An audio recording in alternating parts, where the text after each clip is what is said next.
double door चाहिँ हामीले use गर्यौं तपाईलाई यो डबल डोर अब फ्रम स्क्रैचबाट कसरी बनाउने भनेर खुल्दै लागेको छ भने त्यो पनि म सिकाइदिन्छु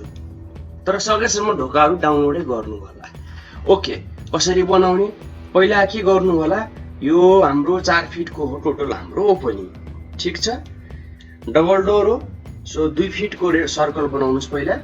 सर्कल रेडियस दिनुस् 2 फिट यसको क्वाड्रेन्टबाट लाइन तान्नुस् सेन्टरसम्म यो क्वाड्रेन्टबाट लाइन तान्नुस् सेन्टरसम्म okay TR enter enter okay अनि यसलाई समात्नुस् मिरर गर्नुस् भर्टिकली नो गर्नु होला सोर्स अब्जेक्ट अनि यसलाई कपी गरेर यहाँ ल्याउनु होला यसलाई डिलिट हाल्नुस् ठीक छ अब यसलाई समात्नुस् अनि यसलाई डोरमा अनि लेयरमा राख्दिनु तपाईलाई यहाँ फ्रेम बनाउन मन लाग्छ भने बनाउन सक्नुहुन्छ यो टाइपको सो तर बेसिकली आर्किटेक्चर ड्राइङमा तपाईं ढोकाको लागि यति मात्रै बनाए भने काम चल्छ सो अब हामी नेक्स्ट ढोका हामी ल्याउँछौं त्यो भनेको हामी 3 फिटको ढोकाको लागि हामी सपोज यही युज गरौँ सो यसलाई के गर्ने पहिला कपी गर्ने यो भन्दा अगाडिको ट्युटोरियलमा मैले एक्सप्लेन गरिसकेको छु राइट सो यसलाई म के गर्छु एक्सप्लोड गर्छु किनभने यसको नाम धेरै अनएप्रोप्रिएटिभ थियो सो यसलाई मैले के गरे कपी गरे अनि यहाँ पेस्ट गर्छु obviously ढोका धेरै नै ठुलो आउँछ यो मलाई चाहिने हो 3 फिटको सो 3 फिटको म लाइन तान्छु यो ढोकालाई यसरी विन्डो सिलेक्ट गर्छु ओके अनि एएल गर्छु यो पोइन्ट यहाँ मिटो हो यो पोइन्ट यहाँ मिटो इन्टर यस यो ओरेन्ज कलरको लाइनले म डिलिट हान्छु अनि यसलाई म मुभ गरेर अलिकति नजिक ल्याउँछु सिलेक्ट गर्दाखेरि ध्यान दिनु होला है कुनै कुरा छुटेको हुन सक्छ पछि गाह्रो हुन्छ त्यस्तो भयो भने फेरि सुरुबाट तपाईले ब्लक एडिटरमा गएर त्यो छुटेको कुराहरु बनाउनु पर्ने हुन्छ यसलाई यहाँ राख्दियौ अब यसको हामी सिलेक्ट गरौँ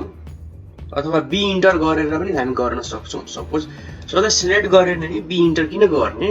ओके सो बी इन्टर गरौँ पहिला नाम दिउँ डोर ड्याश 3 फिट ओके यो फाइललाई तपाई भोलिको दिनमा कुनै अरु ड्राइङ गर्दै हुनुहुन्छ फिट इन्चेसमा यो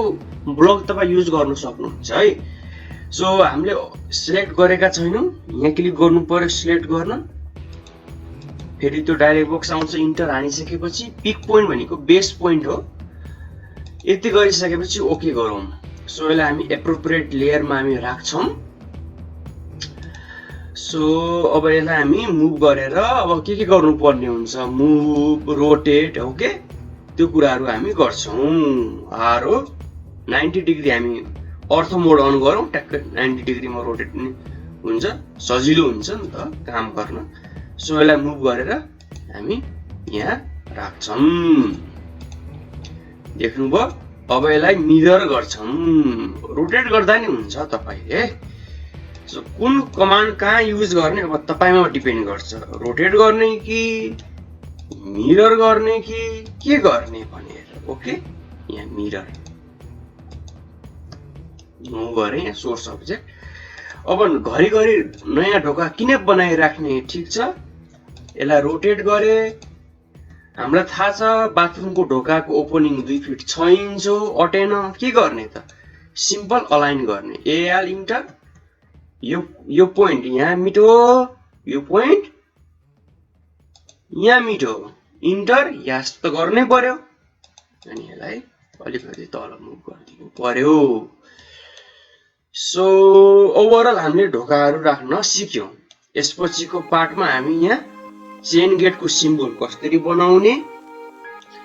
यहाँ डोर विन्डो छ त्यो कसरी बनाउने भनेर सिकाउँछु ट्युटोरियल हेर्नुको लागि धेरै धेरै धन्यवाद